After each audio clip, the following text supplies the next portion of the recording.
Hello, Global Village. Okay, today I want to, as the video suggests, answer the question as to whether or not the Israeli tail wags the American dog. But before I get to that, I just want to explain why I came to ask this question in the first place. And that is primarily because of the MOU. Because as most people are well aware, I'm sure, part of the MOU requires Israel to get the hell out of Lebanon. And as soon as I saw that, the obvious question was, would the US impose its will on Israel? And if they did, would Israel actually comply? And of course, I was extremely skeptical that that would happen. But what I did think was that this is where the rubber meets the road, and we get an answer to a question that I've been pondering, and that is who controls who. Since then, I've thought about this quite a bit more, and I realise that the answer has been apparent for a long time, and in some respects it reflects my own naivety, that I genuinely thought this was a question that did not have a clear answer.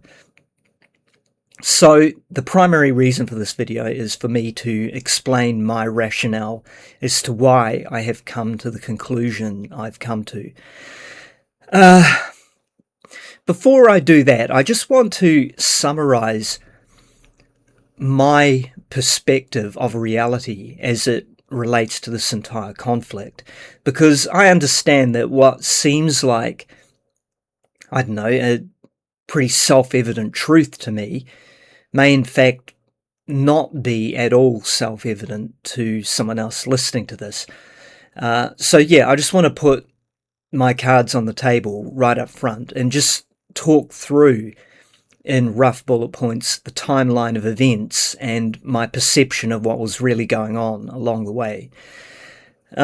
So to begin with, the execution of the Supreme Leader Ali Khamenei was done for the precise reason of performing a decapitation event, and I think Donald Trump was under the sincere but woefully mistaken impression that doing this would have led to a swift collapse of the existing government, that it would be overthrown, and there would be a new and far more pro-US government taking its place. Now, of course, this is, in my opinion, again, and I think in the opinion of many credible experts in the field, delusional thinking. So exactly what is it that convinced Donald Trump this was actually the reality that was believable and the most likely outcome of doing this? Well, I think that was Israel, because Benjamin Netanyahu is... there is demonstrable evidence over several decades of him declaring that Iran was weeks, months, or even just days away from a nuclear weapon. And it's almost farcical, actually, the way he's consistently made that claim, and then the weeks, months, and years roll by, and clearly they have shown no sign of having a nuclear weapon. It's just a fictitious narrative that is just so obvious to see through. Now, again, I'm stating this up front because to me it's a self-evident truth to anyone with a functional brain. But there would seem to be a sizable number of people who actually believe this rhetoric, which is astonishing, and I think it can only be one of two things. Either they're profoundly gullible and naive, just take mainstream media at its word and don't ever try to apply any level of critical analysis onto the subject, or it's because what they want to believe, because they're hawks and they're just very much in that sort of right-wing chicken hawk sphere of thinking and perceiving the world. So obviously it didn't work out the way Trump wanted it to. And by the way, Trump's narrative now is that he never wanted regime change. He just wanted to end the nuclear program, which I'll get back to. But that is obviously nonsense, because you can find videos of him stating very clearly that the Iranian people have a window of opportunity to rise up and take control of their government, and that this was the single opportunity that they're ever going to get in their lifetimes, so they need to strike while the iron is hot. It is absolutely clear by his own narrative that he wanted the government to fall and he wanted a popular uprising. He didn't get that.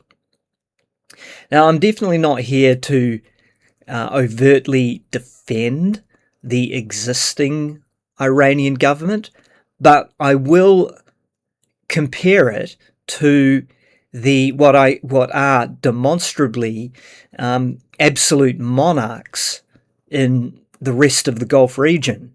Because in comparison to those monarchs, Iran is substantially more democratic than any of those entities are and have ever been since they came to power, not long before the advent of the petrodollar. So this whole idea that Iran is to be demonized as this sort of evil, authoritarian, hyper-religious nation is itself a Western propaganda mechanism that falls apart, at least in as much as when you compare it to the truth of how that whole region is governed. The only thing that differentiates Iran from the other Gulf states is the simple fact that they don't toe the US party line, that they're not willing to be a part of the extremely corrupt system that has generally served American and Western hegemony so well over the many decades since. So yeah, I don't know. If you think this is not a valid point, if you somehow think the fact that Saudi Arabia, UAE, Kuwait, Qatar are somehow all okay, and that they treat their population completely reasonably, and that it's only Iran that makes its population miserable, then you are seriously deluded. Just go and Google list of human rights violations inflicted upon the people of Saudi Arabia, and it is a very long list indeed. Now, that, of course, doesn't mean that people in Iran haven't suffered human rights violations as well, but it is odd that it's only Iran where this is regarded as being morally unacceptable, and we just brush it under the carpet when it comes to the rest of the Gulf states, who effectively have been bent over prostate to American hegemony for decades. So yeah, let's just be honest and call a spade a spade. The US government could care less about the Iranian people, and so too about Israel. Now, did Benjamin Netanyahu genuinely believe that Iran would fall if they perform this decapitation event? I doubt it. I think the type of intelligence operations they have going in Israel, and more to the point, some of their strategists have a much more realistic view of Iran, and although also deeply cynical. And I believe what they wanted was to bring that region into absolute chaos, to see it become a completely unstable country and to fragment and break apart. I believe that was the legitimate end game for Israel, and I think they very much hoped the US would become completely entrenched in a conflict that it just could not get out of, which to a degree they are. But at this point, they're still kind of teetering on the edge here, that they haven't, obviously, the US has not committed ground troops, something that I imagine Israel had very much hoped would happen. But that hasn't happened, and Donald Trump is trying, I genuinely believe, very hard to get out of this, but he has so many forces pushing him in different directions, and because he is such a reactionary, because he is so driven by his own ego and his own just self-interest at every step of the way, he's just being bounced around like a pinball in a pinball machine. So it's very hard to say exactly how this is going to play out. I mean, I would contrast that with someone who is a true ideologue. Let's just say John Bolton, for example.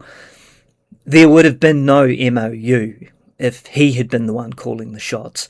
The US would now be neck deep in conflict, and he would have been quite happy to send young American soldiers into the fire, and there would already be many deaths, many casualties, and it would be probably looking a whole lot more like Vietnam than what it looks like right now.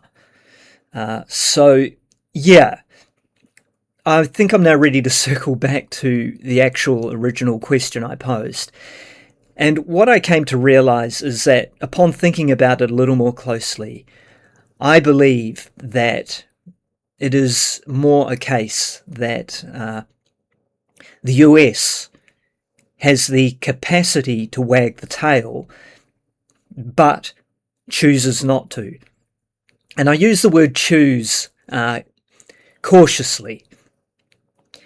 There is a big difference between Israel dictating what the US does in any direct sense, and the US being incapable of dictating to Israel what it should and should not do, even when it would be in the US's obvious strategic interest for Israel to behave itself, i.e. get out of Lebanon unequivocally.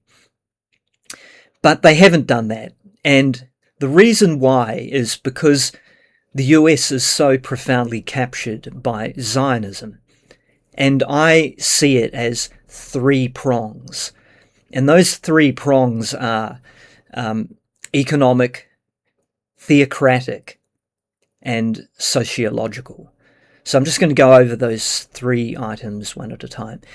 Economically, the US is beholden to many very wealthy, I'll call them Zionist oligarchs, chief among them being Larry Ellison. And we have seen at the Ellisons have taken aggressive control of both mainstream media, for example, CBS, and also social media, for example, TikTok. Now let's cast our minds back to TikTok prior to the Ellisons taking it over, and when October the 7th happened, because TikTok, of all these social media platforms, was the one that was allowing the greatest level of free speech and just real-time honest reporting of what was actually going on in Gaza. And it was horrifying. And it cut in both directions, because there were Israeli soldiers posting onto TikTok, unfiltered, their joy and glee at exterminating Palestinian civilians, dressing up in their clothing and parading and mocking and just showing their utter contempt for these people as human beings. It really was being shown on full display the true psychosis of the Zionist mentality in Israel. And it was ugly. And of course, Benjamin Netanyahu is on record. There are videos of him saying that they needed to take control of a platform like TikTok. And that's exactly what they did. And since they've taken it over, it has made a 180-degree turnaround and has now become a Zionist propaganda machine. It's quite astonishing the way it's changed. And yeah, the world, of course, being utterly addicted to social media, and because of the basic inertia of these large social media platforms, which is to say the vast majority of people may kind of be aware of what's happened, but they just can't be bothered leaving the platform because they've become so addicted to it. And, that's just wrapped their tentacles all around them. I mean, I would compare that to my own relationship with Facebook. The only reason I haven't deleted myself from that platform is because I have a large number of people, including many family members, who kind of tether me to the platform. For almost sort of sociological, practical reasons, removing myself from it completely would be highly inconvenient. So my solution to that was that I've just literally almost completely stopped using it. And whenever I do use it, I use it in a way that I know Facebook doesn't really want people to use it. I post big, long essays, and they're always on topics that I know Facebook would not particularly appreciate. But anyway, I digress. So yeah, the economic influence on the US is profound, and it is also very, very obvious in terms of lobby groups and the way it has shaped US foreign policy. I believe this is simply undeniable. The APEC, the amount of politicians who receive ridiculous funding through Israel benefactors is just it's not even a secret. It's just a very well-known fact at this point.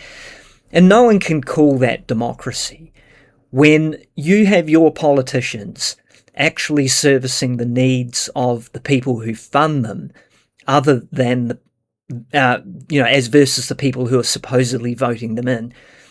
Then this is no longer a democracy. The real people controlling US politics are not the people. And we can see this through the obvious lack of real political choice that most Americans are faced with. You're given the illusion of choice because at the end of the day, on many of the really big ticket topics that matter the most beyond ridiculous culture wars, both parties are basically aligned. Joe Biden was a raging Zionist. Like, I would suggest he's far more a Zionist than Donald Trump is and has ever been. It's just the case that because Donald Trump is a sort of authoritarian narcissist, whom I've compared many times to the likes of Mussolini, he has his own kind of bad. But yeah, both parties are basically rubbish, and neither party has any particular interest in serving the will of the people. So American politics is in very bad shape. There do appear to be some clear signs here of some transformation, being spearheaded obviously by the mayor of New York, Mandani. But it is early days, and I think it will be many years before there is any real transformation in the political landscape. So that's the money side of it. Theocratically, I think it's the most interesting thing to note is that it is not actually Jewish Zionism that is the real driving force in the US. It's Christian Zionism, and that is simply a numbers game. There are vastly more Christians by orders of magnitude than there are Jews in the US, and a very large proportion of those Christians are Zionist. And the primary reason for that is the relatively modern invention of the Scofield Bible. I'm not going to go into detail about the Scofield Bible because there are many great videos about who created it, how it was created, what its agenda was, and its impact on Christian belief systems. Again, there is actually something quite ironic in those belief systems, because their reasons for supporting the state of Israel are very, very different than the Jewish Zionist beliefs. But again, go and watch some videos for that. It's quite disturbing. It's disturbing as it is fascinating.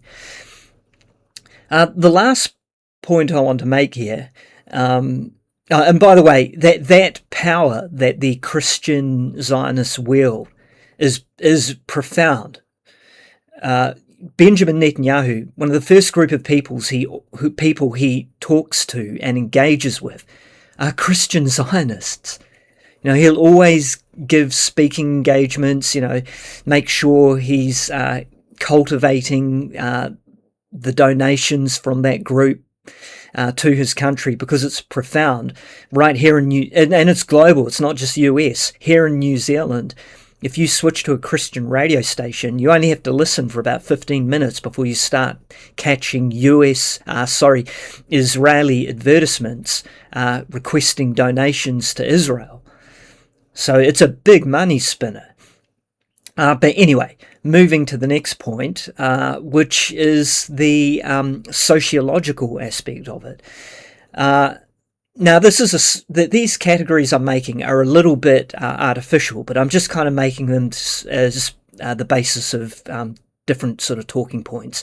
And the talking point I want to get to here, I think, is best illustrated by using a real-world anecdote. So I've been a long-term fan of a science outreach communicator who goes by the name of Sean Carroll, and who runs the Mindscape podcast. And the reason I like him is because he's extremely insightful, very articulate, wonderful communicator, and he covers a truly the breadth and depth of the topics he covers is absolutely fantastic. His podcasts nearly always interesting. It's like a box of chocolates. You never quite know what you're going to get next, but what you do know is that the topics are going to be tackled with intellectual integrity and a great deal of insight. He knows the right questions to ask, and he knows how to explore these topics in a way that by the end of it, you feel like you know a lot more about it than you did before you started. But the thing is, I don't listen to Sean Carroll anymore, and this is despite the fact that I would not hesitate to recommend him. And the reason for this is, I guess maybe a year or so in on the genocide in Gaza, he was asked point blank about his thoughts on that conflict. And I can't remember the exact details of the question. But the bottom line is, his response was, by my estimation, so cowardly and so disingenuous, so intellectually disingenuous, that I just haven't really been able to make myself continue to listen to his content anymore. Now, I want to be clear that in some respects, I think my position on this is quite unfair. And the wider point I want to make here is that to go up against and to vocally speak out against Zionism in the US especially, globally too, but even more so in the US, is to put your career at serious risk. There's no secret that many people who have protested Israel's behavior in this conflict have lost their jobs, have lost their careers, have been absolutely blackballed, barred from speaking engagements, even, we have examples of people who've had their accounts frozen if they're in positions of suitable power. So it's no laughing matter, and so it's a lot easier for someone like me who has very little to lose in making this kind of criticism compared to someone who is a high profile, a very big public presence, is likely to suffer far more repercussions. So I get that. And I think my own decision not to engage in his content anymore is simply because I just can't. I can't make myself do it. But I don't want to project that onto other people, and I would not hesitate to recommend his work. But anyway, I just wanted to cover that off because I think that is also a very powerful thing that is happening in the US. It really shuts down discourse on the subject. Of course, that has been changing quite significantly, and I think it's becoming far and more acceptable for people to offer criticism, and that when people just start screaming anti-Semitism at them, a lot of people are just more inclined to roll their eyes because, an accusation without justification starts to sound incredibly hollow. If you're going to call someone an anti-Semite, provide some concrete rationale as to exactly why what they're doing is anti-Semitic. It's not anti-Semitic to be against the way Israel has conducted itself in prosecuting its conflict with Hamas. The butchering of children, many under the age of 1 year old, babies massacred, hospitals bombed, the weaponization of food, electricity, and water, the wholesale destruction of the infrastructure in Gaza, the continued allowance of settler violence in the West Bank, the building and endorsement of illegal settlements, now the literal talk of building settlements in Gaza, which they now occupy over 70% of, and even talks of potentially building settlements in southern Lebanon. All of this nonsense deserves criticism, and to simply scream anti-Semitism as a response to that eventually destroys the value of that word when actual real anti-Semitism occurs, because real anti-Semitism is a thing. I'm not like that douchebag Sam Harris who tried to argue that Islamophobia is a word that should not exist. Yes, anti-Semitism is a word that should exist, but the very people who are constantly abusing its use continue to weaken and damage the very point of having a word like that, because it's just becoming a meaningless pejorative at this point, and it's causing damage to the authenticity of anyone who uses it, to the point when it is used authentically, less and less people are likely to pay attention to it. Anyway, I think that's pretty much all I wanted to say.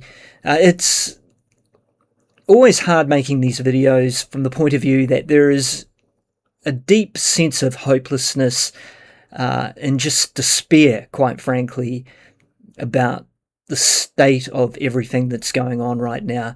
And I'm quite sure no one really gives a shit what I have to think, but I guess it's always, at least to some degree, cathartic for me to just put my own views out here, because we live in a world where just nothing makes any sense anymore.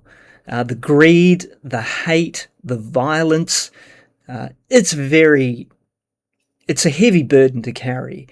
I want to believe in humanity. I refuse to give up, despite the fact that, honestly, my personal worldview is a rather bleak one. But yeah, I think it's just in my nature to believe, despite all evidence, that somehow humanity in the true and honourable sense of the word will somehow prevail against all odds.